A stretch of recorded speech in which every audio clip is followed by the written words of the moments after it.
chacun et chacune.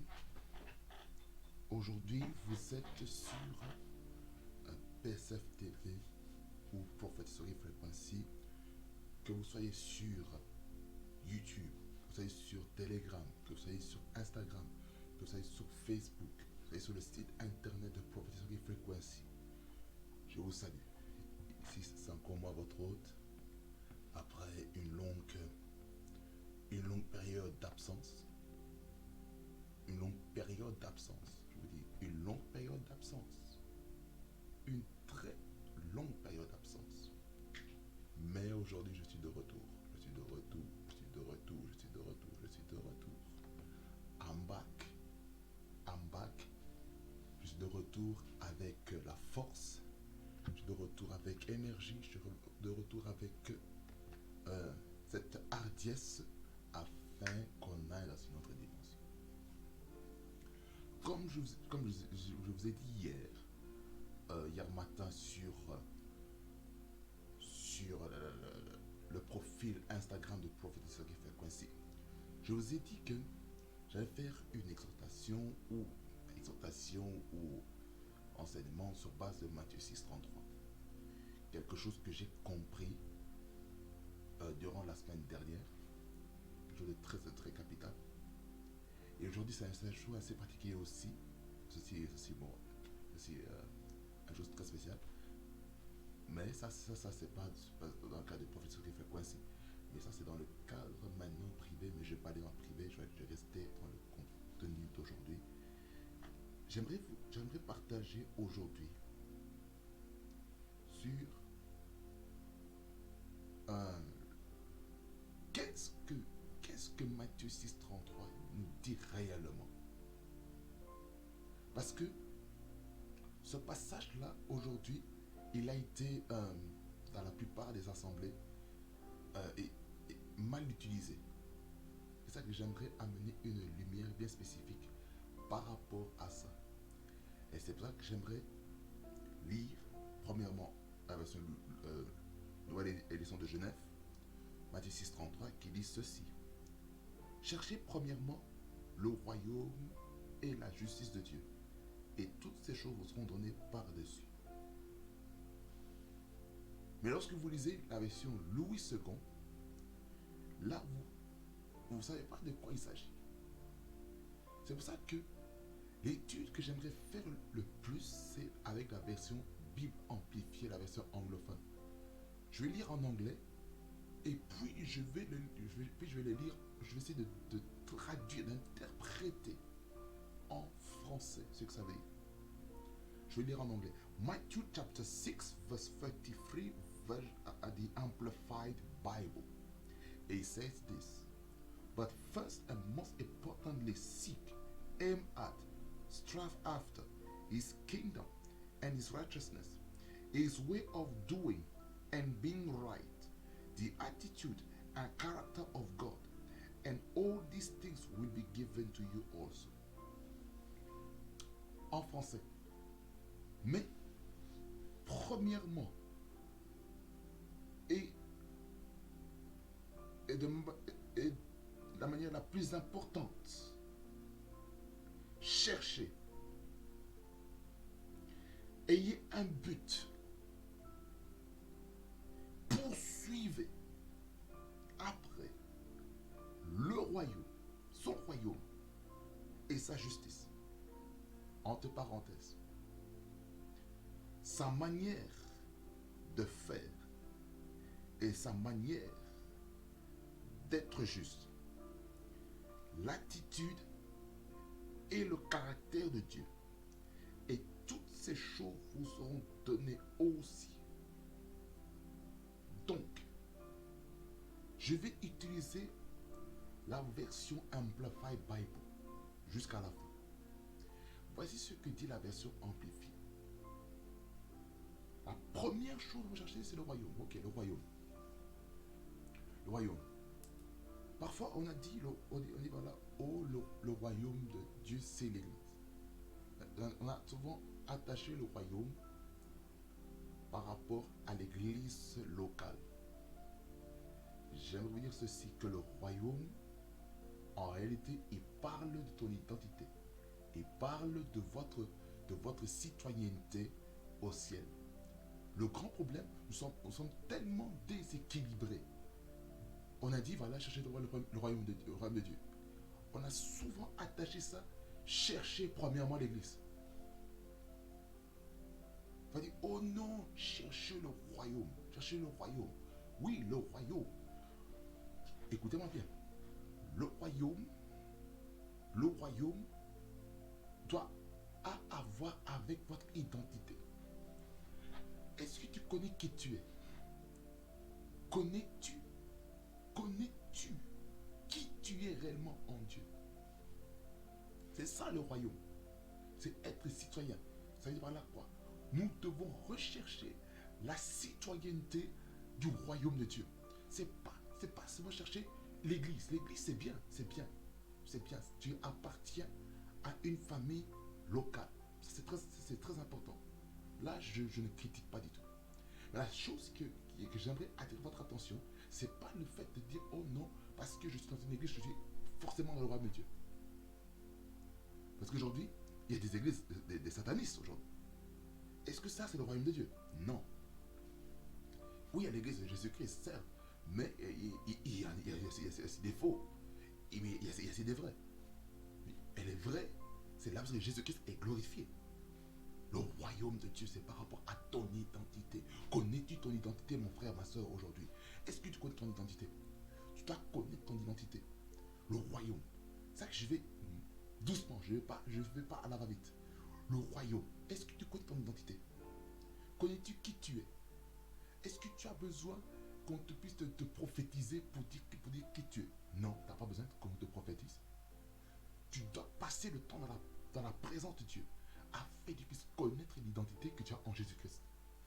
Beaucoup d'entre nous, nous voulons seulement qu'un prophète prophétise sur toi pour connaître le plan de Dieu pour toi. Beaucoup d'entre nous sommes focalisés par ce qu'un pasteur va dire par rapport à ta destinée, par rapport à dire voilà ce que Dieu veut faire. Oui, c'est bien, mais quelle est ta relation que tu as avec Dieu dans le secret? Le problème est que nous sommes trop focalisés sur un seul homme. On dit, voilà, nous sommes comme dans l'Ancien Testament, dans lequel, pour que le peuple de Dieu puisse entendre la voix de Dieu, il fallait qu'il y ait un souverain sacrificateur, par exemple, dans le temps ancien, à l'instar de Moïse. Moïse, qui était le souverain sacrificateur. Et puis, il y avait Aaron, ses fils, qui étaient là, qui faisaient partie de la tribu de Lévi, pour le sacerdoce. Je ne parle pas de ça. Moi, je parle vraiment de vous, qui devez avoir une relation personnelle avec Dieu. Ne cherchez pas tout le temps les pasteurs. Ne cherchez pas souvent les prophètes, les apôtres, les évangélistes, les docteurs de la parole, pour que vous puissiez avoir une vie de prière solide. Non, non, non, non. 1000 fois non. Vous téléchargez par vous-même le Seigneur. Comment? En priant. La prière. La prière vous permet d'avoir une conversation, une communication avec Dieu. Et puis Dieu peut te parler aussi au travers de sa parole ici. D'où l'importance de la méditation. D'où l'importance de la lecture. D'où l'importance de l'étude de la parole de Dieu. Afin que vous puissiez comprendre ce que la Bible dit. Afin que vous ne soyez pas agité avec toutes les autres sortes de doctrines qui pourraient polluer un peu la grâce que vous avez. C'est ça que nous devons comprendre, bien aimés. C'est ça que nous devons comprendre. Beaucoup d'entre nous, aujourd'hui, nous sommes un peu, quand je veux dire, nous sommes tellement guidés, tellement conduits par qu'est-ce que mon pasteur va dire? Qu'est-ce que mon responsable va dire? Non, non, non, non, non. Cherchez premièrement votre identité. Une fois que tu connais qui tu es, une fois que tu connais qu'est-ce que tu aimes, ce que tu n'aimes pas, ce que tu détestes, quelles sont tes aspirations, quels sont tes projets, il y a des choses que tu ne vas pas permettre aux gens de te donner toi. Beaucoup d'entre nous, nous voulons plaire aux gens. On plaît aux gens. On dit, oh non, voilà, non, tu dois être là. Pourquoi? Parce qu'on trouve que toi, tu es meilleur dans ça. Écoutez-moi bien. Il y a des gens, peut-être, par exemple, qui ont, par exemple, je parle de moi, par exemple, qui qui a une grâce aussi d'interpréter parfois durant les cultes dans mon église locale. Hier, par exemple, je n'étais pas là au culte anglophone pour interpréter. J'avais une urgence familiale. Une urgence familiale, mais il y a quelqu'un avec qui je sais qu'avec les types d'études qu'elle est en train de faire, a pu assurer, elle a assuré niveau interprétation. C'est pour vous dire quoi?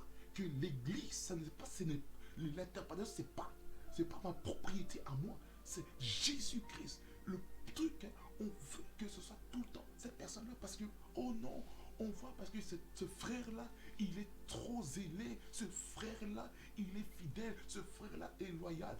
Ok, écoutez-moi bien, si maintenant ce frère-là ou cette sœur commence maintenant à alléger sa tâche, et prendre du recul, je n'ai pas dit qu'il a arrêté l'église, qu'il allège un peu, parce que là où est-ce que cette personne est en train d'aller, ça demande de l'équilibre.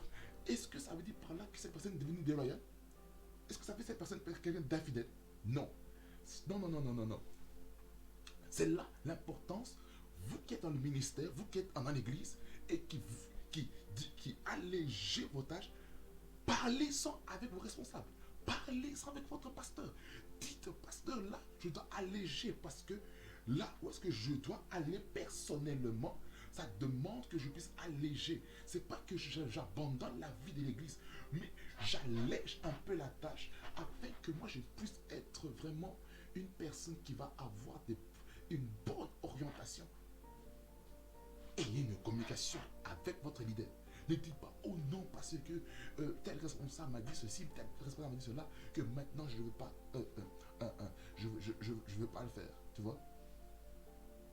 Voyez l'importance. Je dois vous dire des choses claires aujourd'hui. Aujourd'hui, c'est quelque chose de très très fort qu'il y a dans mon cœur.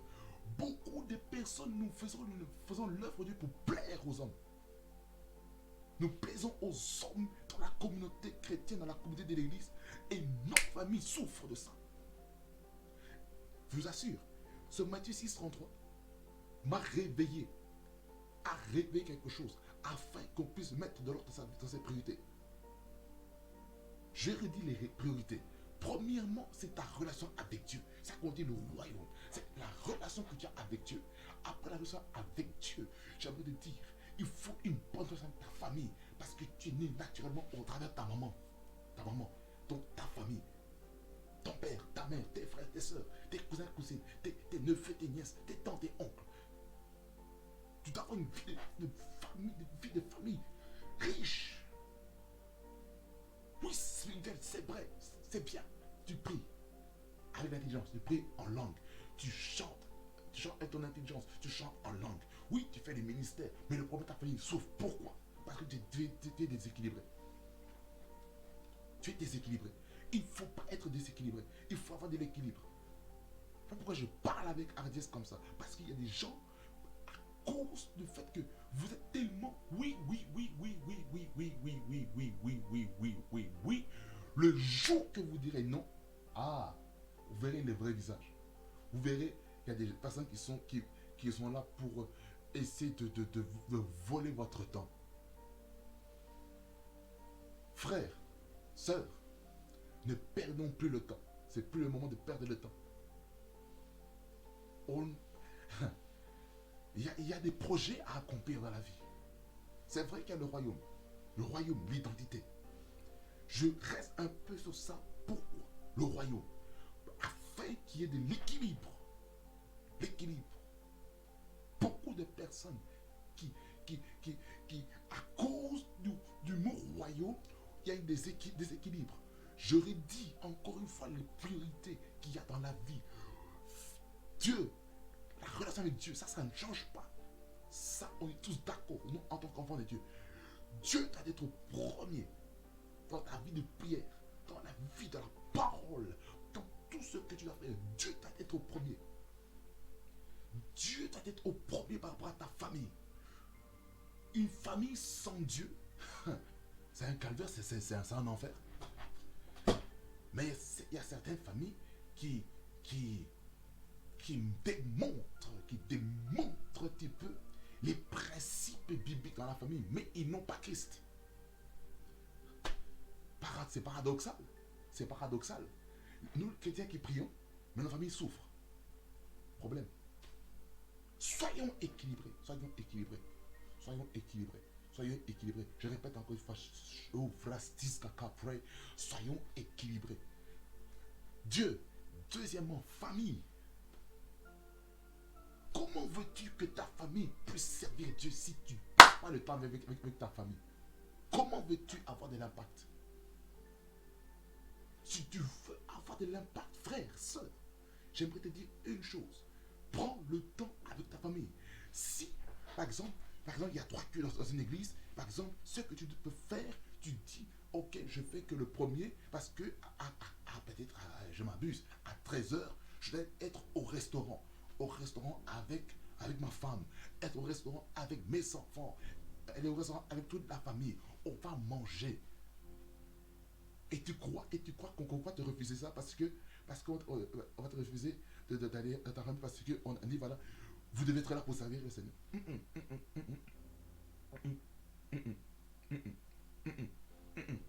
Non, non, non et non et non. Jésus, aux noces de Cana, il a mangé avec les conviés. C'est pour dire par là quoi? Il faut passer du temps avec la famille. C'était un mariage. Il était invité dans un mariage d'une famille. Et aujourd'hui, nous voulons, à cause du royaume, essayer de négliger nos familles. La Bible déclare ceci. Celui qui prend pas soin des siens, et en particulier celle de sa famille, a renié la foi. Et il est pire que l'un infidèle.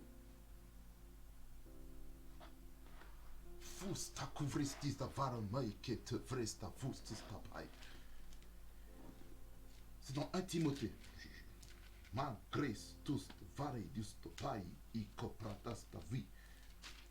Le fils spirituel de l'apôtre Paul.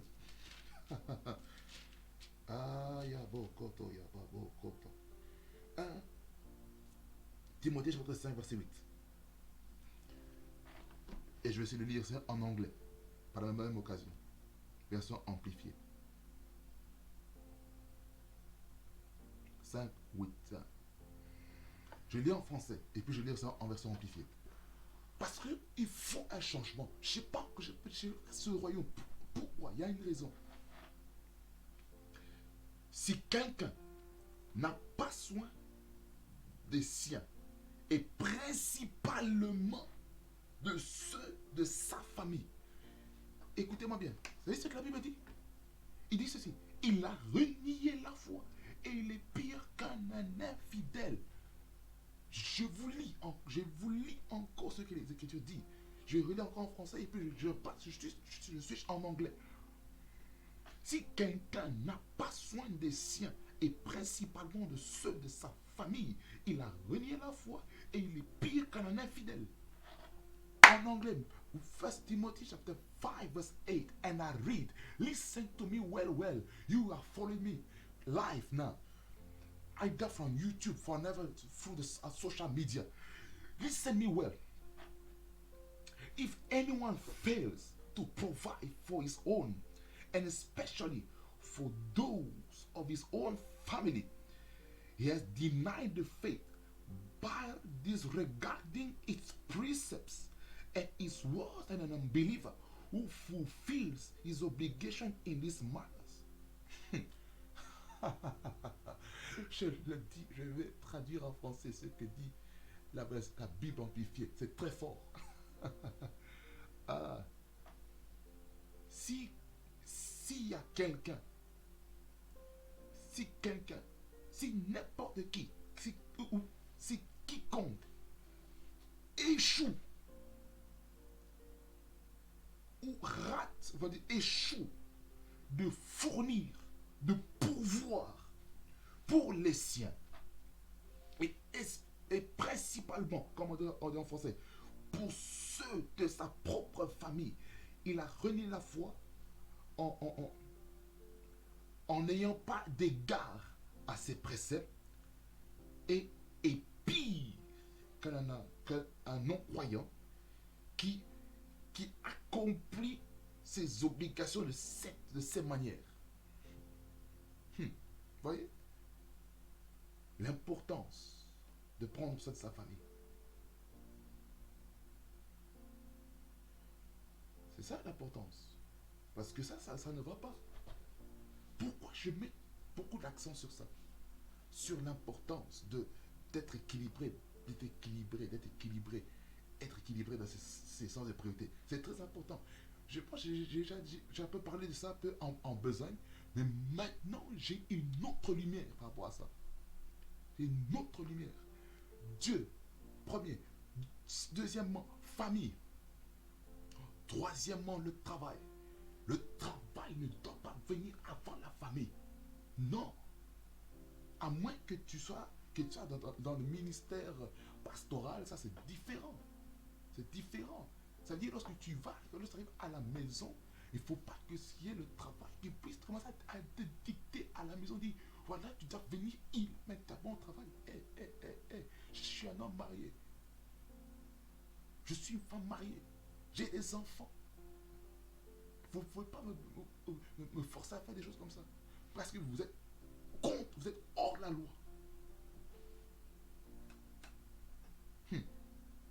Le travail.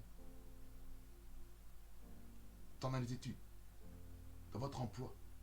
Peu importe ce que vous faites. Vous devez comprendre que le travail d'être après la famille. Beaucoup d'entre nous mettons, je ne sais pas quoi vous dire, hein, ça m'attriste, ça me révolte. J'étais révolté la semaine dernière pendant que je mettais ça. Très révolté, très bouleversé. J'en parlais même aussi avec ma mère par rapport à ça. J'étais tellement bouleversé, c'était hier que j'en ai parlé. Avant que j'aie au cul du matin. J'ai très bouleversé, je vous assure. Et quatrièmement, c'est le service à la communauté. Par exemple, service à l'église. Service social, par exemple, pour les autres. Aider les frères et sœurs en Christ. Ça, c'est la quatrième priorité. C'est bien d'aider les frères et sœurs en Christ, c'est bien. Mais si tu aides le frère en Christ et que tu n'aides pas ta famille, tu n'es pas chrétien. Je te le dis clair et net. Tu n'es pas chrétien. Tu deviens un païen. Tu deviens un non-croyant. Tu abandonnes la foi. Tu es prêt à aider ton frère et ta soeur en Christ, tandis que ta famille est en train de souffrir. Tu es prêt à dépenser 4000 € pour quelqu'un de l'église, et toi, avec les 4000 €, tu aurais pu même aider ta famille à payer les études, à payer la facture d'électricité, de gaz, à aider à payer le prêt hypothécaire pour tes parents. Et ce que tu fais, tu es prêt à dilapider pour les gens qui ne t'aiment pas, des gens qui sont prêts à voler ton temps, des gens qui sont prêts à faire des choses par intérêt. Il dit voilà, oh j'aime cette personne parce que il est là, il est souriant. Écoutez-moi bien, écoutez-moi bien, écoutez-moi bien, écoutez-moi bien. Le service dans l'église ne doit pas être le standard pour essayer d'apprendre l'intérêt. Beaucoup d'entre nous sommes des personnes qui ont de l'intérêt. On a trop d'intérêt. Nous devons arrêter ça. Nous devons arrêter. Nous devons arrêter. Je parle prophétiquement ici. Nous devons arrêter de profiter des gens dans l'église. Nous devons arrêter. Je parle maintenant prophétiquement. Nous devons arrêter ces choses parce que vous risquez de causer des problèmes dans les familles. Vous risquez d'être la raison pour laquelle les familles se meurent. Vous risquez d'être la raison pour laquelle l'unité, l'amour dans les familles puisse mourir à cause de vous. Et vous allez dire maintenant que c'est à cause que cette personne-là n'a pas de personnalité. Quelle personnalité vous parlez? Vous devez réfléchir, vous devez réfléchir. Vous devez réfléchir. Et surtout, vous qui voulez profiter des hommes et des jeunes hommes, des jeunes femmes célibataires, afin que vous puissiez les servir de Kobe dans le ministère. Vous devez arrêter. Vous devez arrêter ça. Ça, c'est pas ça la volonté de Dieu. Dire, oh non, lorsque tu es jeune, tu dois profiter, tu dois servir au maximum. Oui, oui, c'est bien. C'est bien. Mais le plus important, c'est la famille. Fais le ministère, certes, oui, c'est bien. Après avoir fait le ministère, famille. Passe ce temps avec ta famille. Et c'est à cause de ça aussi que beaucoup de personnes de nos familles ne se convertissent pas. Beaucoup de personnes ne donnent pas leur vie à Christ parce que nous réunions nos familles à cause du ministère. Nous sommes prêts à aider les gens dans l'église. Et nous n'aimons pas nos frères et nos sœurs de sang. Et nous sommes des pierres d'achoppement pour le salut des autres. Nous devons changer ça. J'espère que vous me comprenez, je parle ici sous onction. Vous devez changer ça.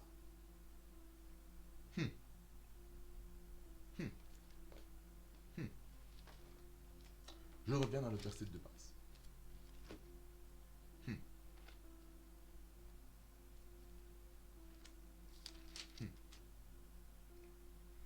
Comprenez un petit peu ce qui se passe maintenant dans mon cœur. C'est quelque chose de fort. Beaucoup d'entre nous, nous voulons plaire. Je mets encore l'accent, je mets en phase encore une fois. C'est très fort. On veut plaire. C'est impossible de plaire aux hommes. C'est impossible de plaire à tout le monde. C'est impossible. Je vous dis, c'est impossible. Je vous dis, c'est impossible de plaire à tout le monde. Vous pensez que moi, je pourrais plaire aux gens du dehors? Moi, je pourrais plaire aux voisins?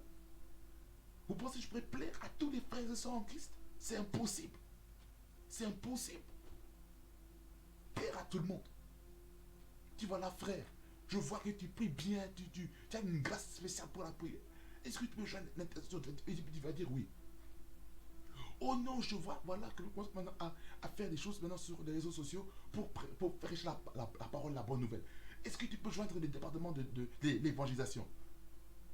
Et puis tu vas dire oui. Avec deux départements. Oh frère, je vois que tu as une belle voix. Est-ce que tu peux joindre le département de musique pour chanter? Oh frère, je vois que tu joues bien le synthé. Est-ce que tu peux joindre les instrumentistes? 4. Oh, je vois qu'il y a une grâce en toi de diriger le peuple de Dieu. Est-ce que tu peux faire ça? 5. Et puis, oh, je vois, voilà, que finalement, comment vas-tu canaliser toute ton énergie? C'est comme si, par exemple, tu as 5 casquettes. Tu sais que si tu as dépensé 20% évangélisation, 20% intercession, 20% louange, 20% instrument, 20% conducteur de louange. Mais finalement, comment vas-tu canaliser ça? L'équilibre. L'équilibre, frère. L'équilibre, sœur. Équilibre. Trop, c'est trop. Trop, c'est trop. Trop, c'est trop. D'être des hommes et des femmes qui sont déséquilibrés dans leur foi. Trop, c'est trop, je vous dis. Vous triste copa tasia toko preto sopaya caprosto fretus tapaya te copa sacresto vitus tahapa vitus caboros titai sticaros topai stacuivristus tiristita copra astaritus takaya vitrus tu paine caprostus tahalatosia vitrus tu varatugus topaya Melestis de vrustus acavrustus da lust, vrusta calatus da valetista, peteste, quietus to vatu. Je ne suis pas fâché, bien aimé, je ne suis pas fâché. Je ne suis pas fâché contre vous, mais je sens une forte onction sur moi maintenant pour dire des choses comme ça. En mon jour, il y a un manteau nouveau qui vient. Vous devez comprendre la valeur de l'équilibre. Vous devez comprendre que vous ne pouvez pas plaire à tout le monde, vous ne pouvez pas plaire. Écoutez-moi bien. Que vous fassiez du bien. Par exemple, l'église, hein, il y a toujours des gens qui vont te critiquer. Que tu fasses de mal, on va te critiquer. Mais que tu marches, que tu n'aies pas encore de travail, on va te critiquer. Que tu n'aies pas encore de prix de conduire, on va te critiquer. Que tu n'aies pas de voiture, toi qui es marié, on va te critiquer. Mais au juste, vis par bras ton temps, ne vis pas par bras à quelqu'un d'autre. Allez, oh non, j'ai une vision, moi j'ai eu dans mon cœur, voilà, que moi je vois bien ce frère en train de conduire une voiture. Oh, je vois bien cette sœur mariée, ce frère-là. Oh, mon frère, ma soeur, écoute-moi bien. Le kairos mon kairos à moi n'est pas ton kairos. Tu as ton chronos, tu as ton kairos, c'est par rapport au temps. J'ai mon kairos, je sais quand ça va être activé. Écoute-moi bien. Entre le chronos et le kairos, c'est le moment de la préparation. Tu dois te préparer. Tu as le temps du chronos et du kairos. C'est ça le truc. Frère, sœur, n'essaye pas de courir dans le couloir d'une autre personne. Tu vas te casser les jambes. Je te dis, si par exemple toi tu fais le sport, toi ta capacité c'est de courir 7 km. N'essaye pas de courir 21 km par jour. Tu vas te casser les jambes, mon frère, ma soeur. Ne cherche pas à faire comme tout le monde.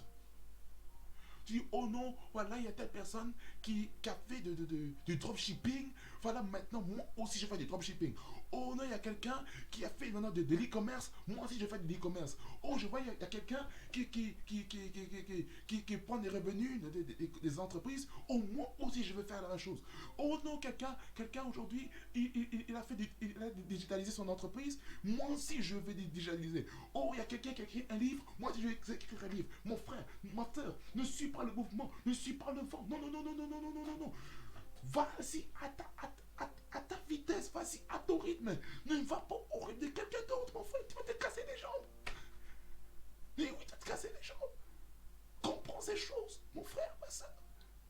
Comprends un peu le fardeau qu'il y a dans mon cœur, non? Tu dois comprendre, tu dois comprendre, tu dois comprendre, tu dois comprendre, tu dois comprendre. L'identité, l'identité, l'identité.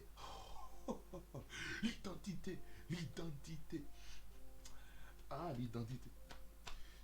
Une fois que tu connais qui tu es, tu ne vas plus accepter n'importe quoi. Professionnellement, ministériellement, familialement, dans tes amitiés, dans les études. Tu ne vas pas faire n'importe quoi. Et tu ne vas pas faire des choses pour plaire aux autres. Non, non, non, non, non. Pourquoi nous voulons plaire aux gens? Non, non, non, non, non, non. Je pense que aujourd'hui, hein, ça bouillonne dans mon cœur. Ça bouillonne. Ça bouillonne. Ok, je vais. Waouh! L'identité. L'identité. L'identité. Te connais-tu suffisamment pour faire ce que tu fais? Hmm. Connais-tu ton projet? Connais-tu le projet que Dieu a formé sur toi? Lisez Jérémie 29, 11. Je ne vais pas le lire. Lisez. Jérémie, car je connais le projet que j'ai pour vous. Projet de paix et non de malheur, afin que vous ayez de l'avenir et de l'espérance. Quelle onction, mon Dieu. Malaboche, kabalotos, tivate, et prostovika, oboloti, kitareprei, namayo, sogotaba. L'identité. L'identité. L'identité. L'identité. L'identité. Je reviens dans le passage qu'on est en train de traiter. Et sa justice. And his righteousness en anglais. De quoi parlons-nous ici maintenant? Maintenant, on parle maintenant ici du caractère. On parle de ce que nous devons faire. Premièrement, on a compris la valeur. Ça, c'est le premier point de Matthieu 6, 33. C'est connaître son identité. Premier point, connaître son identité. Deuxième point, nous devons comprendre ses droits et ses obligations en tant que citoyen du royaume des cieux. Sa justice, c'est les droits et les obligations. Donc ici, on parle maintenant de la justice. On parle de tout ce qui est droit. Droit civil, droit social, droit de l'entreprise, droit des sociétés, droit de la propriété, ou droit hypothécaire, droit bancaire, droit financier, et consort, droit comptable, et consort, et tout ça, tous les droits, ce qui est permis de faire, ce qui n'est pas permis de faire, les sanctions qu'il y a, et consort. Mais je parle aujourd'hui par rapport à la justice. La justice, tes droits. Connais-tu tes droits, mon frère? En tant que citoyen de mes yeux. Connais-tu tes droits, frère, sœur? Mon frère, ma soeur, est-ce que tu connais? Est-ce que tu connais tes obligations? Est-ce que tu les connais? Les obligations, par exemple, d'un citoyen de mes yeux, ça va avoir une vie de prière. L'obligation pour un enfant de Dieu, c'est la lecture de la parole de Dieu. Lecture, étude, méditation. Lecture, c'est pour avoir la connaissance. Étude, c'est pour avoir la compréhension. Méditation, c'est pour maintenant, pour l'application. C'est pour que la parole puisse pénétrer en toi et travailler en toi. Ce que je vous partage ici, c'est le résultat de la méditation de ce passage.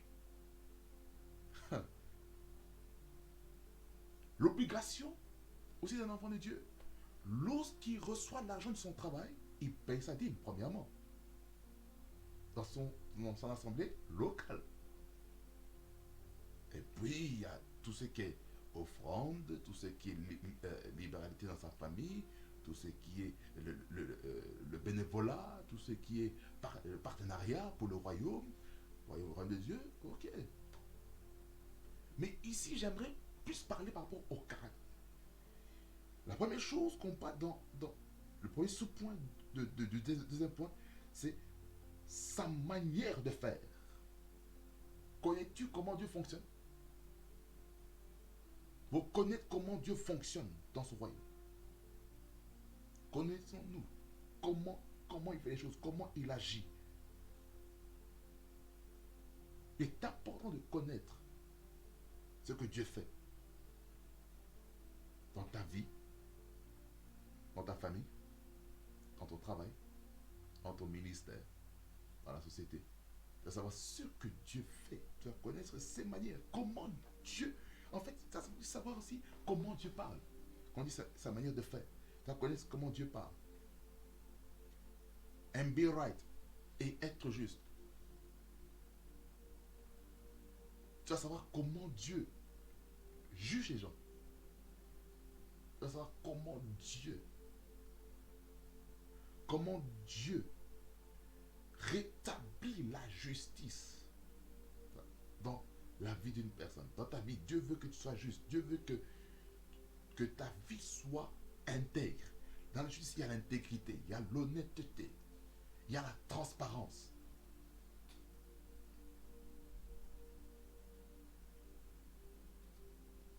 La troisième chose, en ce deuxième point, l'attitude. Quelle est l'attitude que Dieu a? Est-ce que tu connais l'attitude qu'il y a dans le cœur de Dieu? Non. Les autres personnes ne connaissent pas l'attitude. Dans l'Ancien Testament, si vous lisez les livres d'Exode, même les livres de Genèse, jusque le livre de Malachie ou de Zacharie, dans les livres prophétiques, les livres, donc on appelle ça le Pentateuque ou la Torah, et dans les livres historiques, vous verrez comment Dieu juge les autres, comment Dieu juge les nations, comment Dieu juge l'individu lorsqu'il enfreint ses lois. Ça, c'est la loi que Moïse a apportée. Et c'est ça les 5 livres de la Bible. Genèse, Exode, Lévitique, Nombre et Deutéronome. Ces livres-là, c'est la Torah. Et dans le livre des Nombres, il y a des choses terribles là-dedans. Terribles. Terribles. Ceci fait partie d'un projet. Il y a des histoires comme ça qui donnent des leçons. L'attitude. Donc, lorsque on cherche le royaume et sa justice, le Seigneur nous donne son attitude. Dieu nous montre quelle est l'attitude que nous devons avoir vis-à-vis de nos parents. Par exemple, comment dois-tu te comporter avec ton père? Comment dois-tu te comporter vis-à-vis de ta mère? Comment dois-tu te comporter vis-à-vis de ton frère, de ta soeur? Comment dois-tu te comporter vis-à-vis d'un ministre, d'un bourgmestre, vis-à-vis de l'autorité? Tout type d'autorité, que ce soit spirituel, que ce soit familial, que ce soit au niveau de l'enseignement, que ce soit au niveau local, que ce soit provincial, que ce soit régional, que ce soit national ou fédéral ou étatique ou république ou peu importe le système qu'il y a en place dans la nation. Quelle est cette attitude? Je vous encourage à lire Daniel 1, verset 1er au verset 21. Vous verrez l'attitude que Daniel, Azaria, Meshach et Abednego ont manifesté. Vous verrez.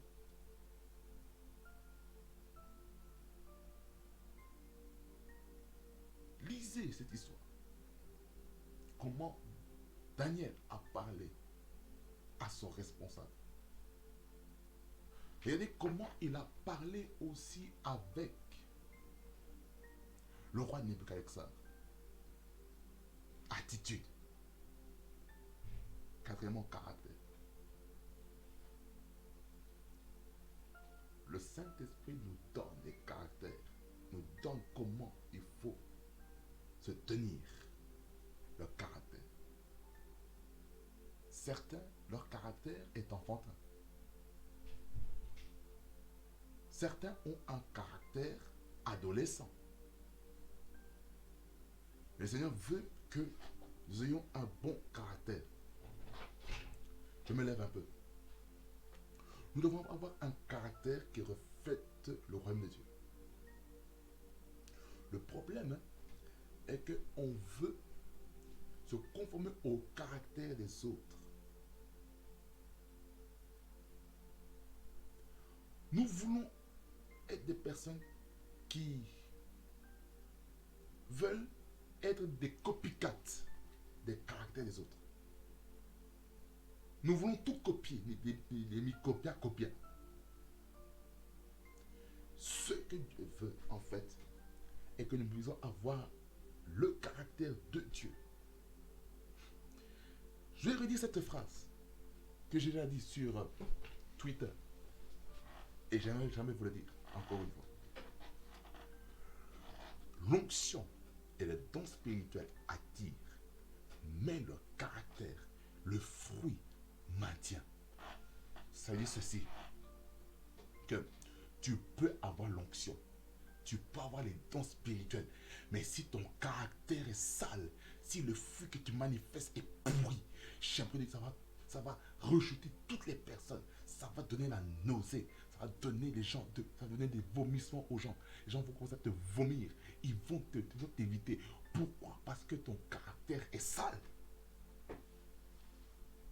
Tu peux avoir l'onction, tu peux avoir les dons spirituels, mais dans ton caractère, tu es impoli. Tu parles mal au père, tu parles mal aux sœurs, tu parles mal. Vraiment là, tu parles mal des hommes de Dieu, tu parles mal des personnes comme ça. Tu parles mal des politiciens, même s'ils font des erreurs, ce n'est pas de ton droit de critiquer les politiques. Au lieu de critiquer les politiques, mets-toi à genoux, prie pour eux. Parce que lorsqu'ils prennent des bonnes décisions pour la population et pour les enfants de Dieu, il va y avoir la paix. Et certaines personnes, malheureusement, vous faites, vous qui critiquez tout le temps les présidents, vous critiquez les ministres, vous qui critiquez souvent les députés, tout ça là. Allez-y une fois dans la politique. Allez. Allez-y. Allez. Prenez pendant 24 heures la fonction de président, voire même une semaine la fonction de président d'une nation. Allez-y. Je vous défie. Prenez la fonction de président. Prenez la fonction de ministre, premier ministre du pays. Allez-y. Vous qui pensez que tout est correct, tout doit être parfait. Oh non, moi je veux ça. Oh non, moi je suis raciste. Il ne faut pas que les étrangers viennent dans nos pays. Ok, toi, votre gouvernement, vous qui aimez critiquer, vous qui aimez faire la morale aux politiciens, hein, allez-y une fois. Allez vivre les pressions. Allez-y. Allez-y. Vous comprendrez que même en politique, il y a les compromis qui doivent se faire.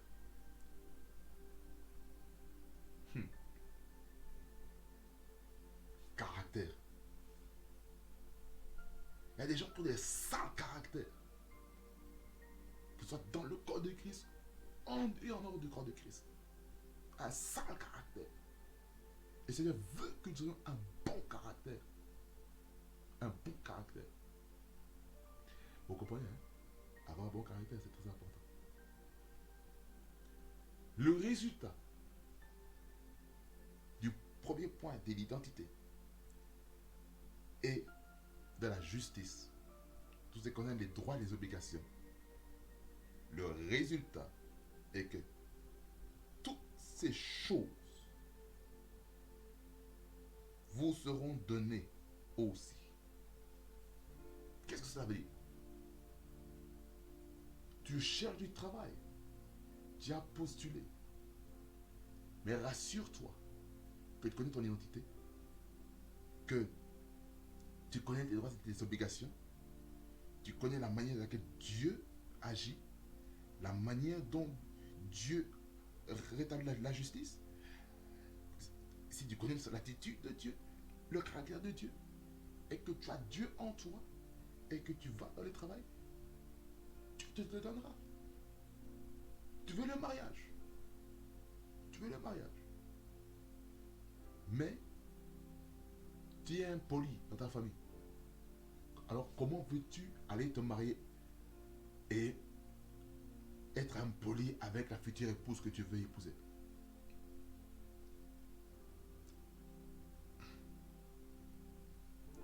Tu veux influencer le monde de l'économie.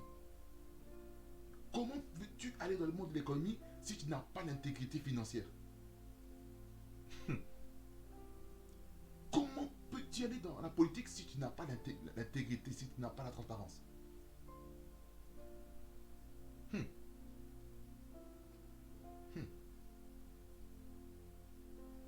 Comment veux-tu aller dans le domaine de l'enfance si dans ta tête, toi adulte, homme ou femme, ta pensée de pédophile là n'a pas été brisée, n'a pas été rompue de ta pensée? Comment veux-tu aller? Comment veux-tu être patron d'entreprise et que tu es prêt à faire des pactes avec d'autres personnes qui vont détruire ton âme? Caractère, attitude, l'action et l'être, le savoir-être, le savoir-faire, c'est de ce qu'on parle. Alors frères et sœurs, J'en ai fini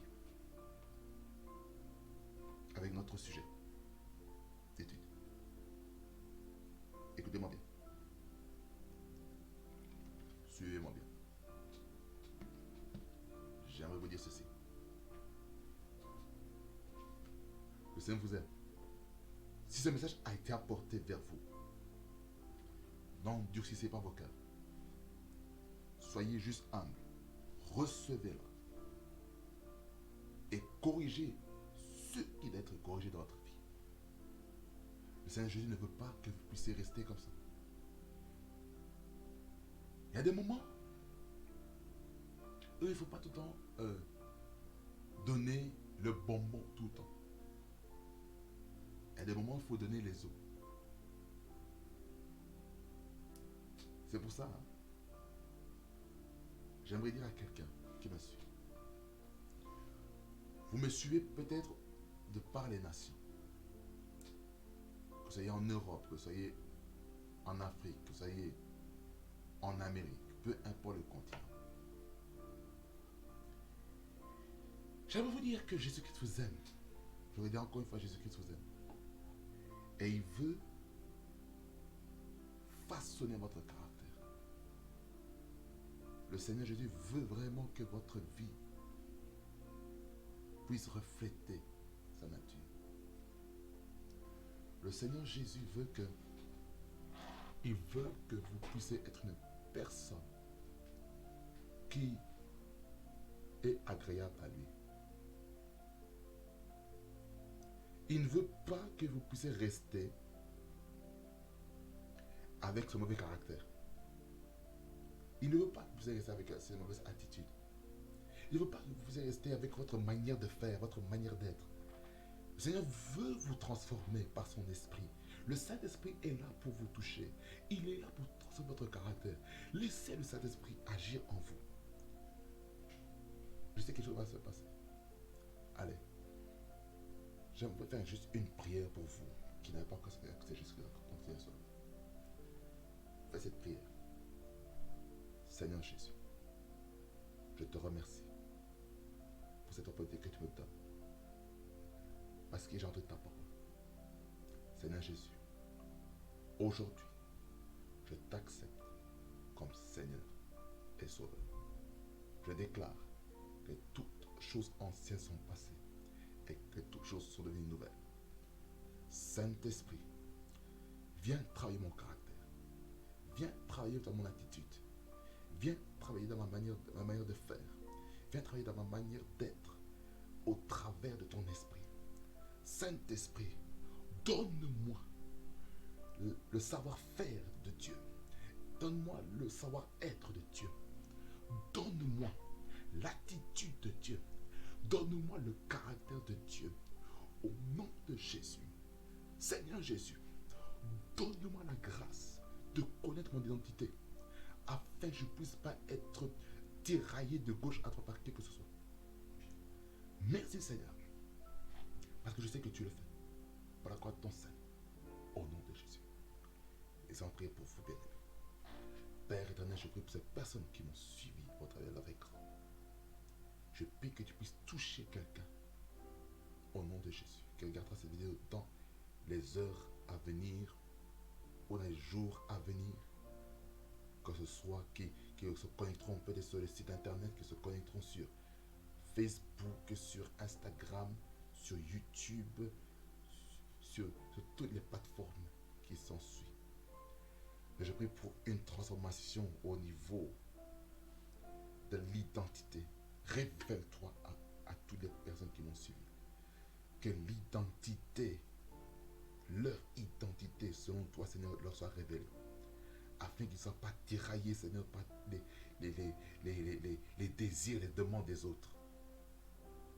Seigneur, tu as donné un couloir à chaque personne qui me suit. Je prie, Seigneur, que personne ne puisse courir dans le couloir de quelqu'un d'autre. Seigneur, que cette personne soit inspirée, mais qu'il puisse faire la même chose, qu'il puisse suivre son couloir, qu'il puisse suivre sa course. Car Seigneur, nous n'avons pas le même mandat, nous n'avons pas le même appel. Je prie, Seigneur, que quelqu'un qui me suit derrière son écran puisse être libre, puisse être libre du complexe d'infériorité, des complexes de supériorité, qu'il ne soit pas complexé par le mandat de quelqu'un, qu'il ne puisse pas se comparer aux autres, au nom de Jésus-Christ, afin que ces personnes puissent connaître qui ils sont en Jésus-Christ, au nom de Jésus, afin de s'identifier à la citoyenneté céleste, au nom de Jésus. Aide mon frère et ma soeur, Seigneur Jésus, à connaître ses droits et ses obligations dans le royaume de Dieu, dans leur vie personnelle, au nom de Jésus. Je prie pour quelqu'un qui a été déséquilibré dans ses priorités. Je prie que tu puisses restaurer de la priorité. Je prie que ces personnes puissent mettre Dieu en premier, qu'ils puissent mettre leur famille en deuxième, qu'ils puissent mettre leur travail en troisième, et qu'ils puissent mettre le service à la communauté en dernier, que ce soit dans l'église, que ce soit dans les œuvres caritatives, au nom de Jésus. Merci Seigneur Jésus pour ce que tu fais, pour ce que tu es. Pour la gloire de ton Saint-Nom. Au nom de Jésus-Christ. Amen. Voilà. Nous sommes arrivés à la fin. Nous sommes arrivés à la fin. Exceptionnellement, ça a été long. Et ça valait la peine. Il fallait que je puisse libérer ça. Il fallait libérer. Il ne fallait pas le garder. Ceux qui ne vont comprendre. Alors, frères, sœurs, comprenez ceci. Que le temps de changement est arrivé. Ce n'est plus le moment d'être des personnes qui sont prêtes à plaire aux autres comme ça. Donc, soyez des personnes vraiment qui semblent vraiment vraiment, je ne sais pas comment vous le dire. Ce sont des personnes qui connaissent qui ils sont, connaissent leurs valeurs et qui puissent apprendre les valeurs des gens sur eux-mêmes, mais que tu puisses vraiment développer vraiment les grâces qu'il y a en toi. Allez, passe une bonne journée, passez une bonne après-midi, passez une bonne soirée et que ça vous bénisse abondamment et que l'amour de Dieu le Père, la grâce de notre Seigneur Jésus-Christ et la communion du Saint-Esprit vous accompagnent tous dans tout ce que vous allez faire, dans vos occupations. Allez, soyez bénis. Prophétique sur qui fréquence la fréquence est près du trône de Dieu. Soyez bénis tous abondamment. Et ceci, c'était la fréquence de la parole. Donc, soyez bénis.